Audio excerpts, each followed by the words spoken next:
Bhagavadgita, Chapter 1, Observing the Armies on the Battlefield of Kurukshetra. Dhritarashtra said, O Sanjaya, after my sons and the sons of Pandu assembled in the place of pilgrimage at Kurukshetra desiring to fight, what did they do? Sanjaya said, O king, after looking over the army arranged in military formation by the sons of Pandu, King Duryodhana went to his teacher and spoke the following words. O my teacher, behold the great army of the sons of Pandu, so expertly arranged by your intelligent disciple, the son of Drupada.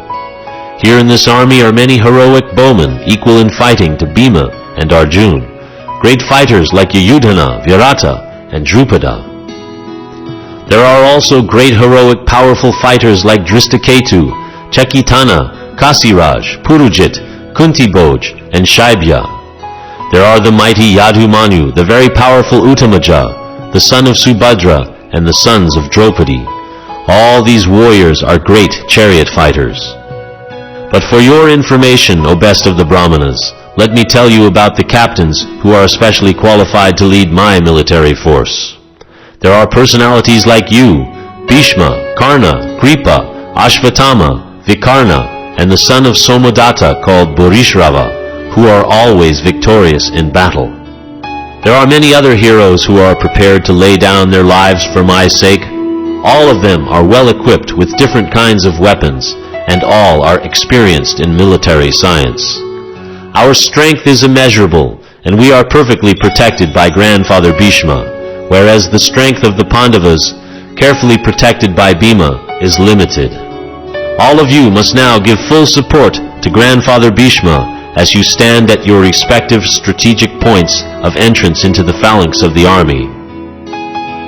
Then Bhishma, the great valiant grandsire of the Kuru dynasty, the grandfather of the fighters, blew his conch shell very loudly, making a sound like the roar of a lion, giving Duryodhana great joy.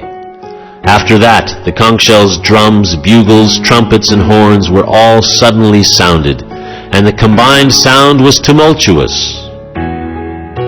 On the other side, both Lord Krishna and Arjun, stationed on a great chariot drawn by white horses, sounded their transcendental conch shells.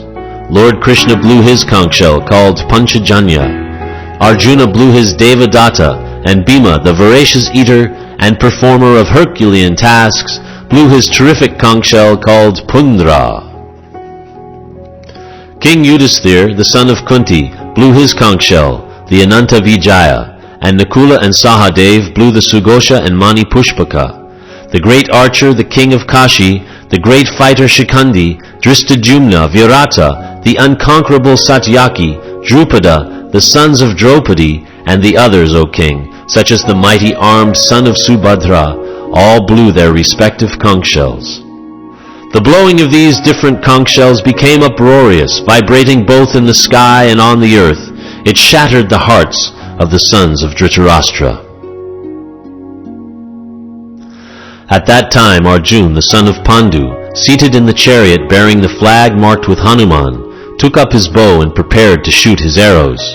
O king, after looking at the sons of Dhritarashtra drawn in military array, Arjun then spoke to Lord Krishna these words. Arjuna said, O infallible one, please draw my chariot between the two armies so that I may see those present here who desire to fight, and with whom I must contend in this great trial of arms. Let me see those who have come here to fight wishing to please the evil-minded son of Dhritarashtra.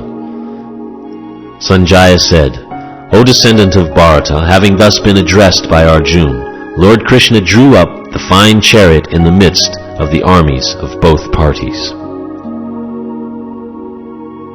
In the presence of Bhishma, Drona, and all the other chieftains of the world, the Lord said, Just behold, Partha, all the Kurus assembled here.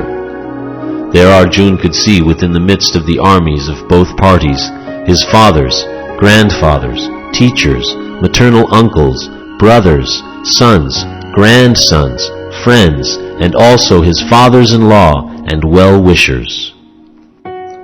When the son of Kunti Arjun saw these different grades of friends and relatives, he became overwhelmed with compassion and spoke thus. Arjuna said, My dear Krishna, seeing my friends and relatives present before me in such a fighting spirit, I feel the limbs of my body quivering and my mouth drying up. My whole body is trembling, my hair is standing on end, my bow Gandiva is slipping from my hand, and my skin is burning. I am now unable to stand here any longer. I am forgetting myself, and my mind is reeling. I see only causes of misfortune, O Krishna, killer of the Keshi demon. I do not see how any good can come from killing my own kinsman in this battle, nor can I, my dear Krishna, desire any subsequent victory, kingdom, or happiness. O Govinda, of what avail to us are a kingdom, happiness, or even life itself, when all those for whom we may desire them are now arrayed on this battlefield?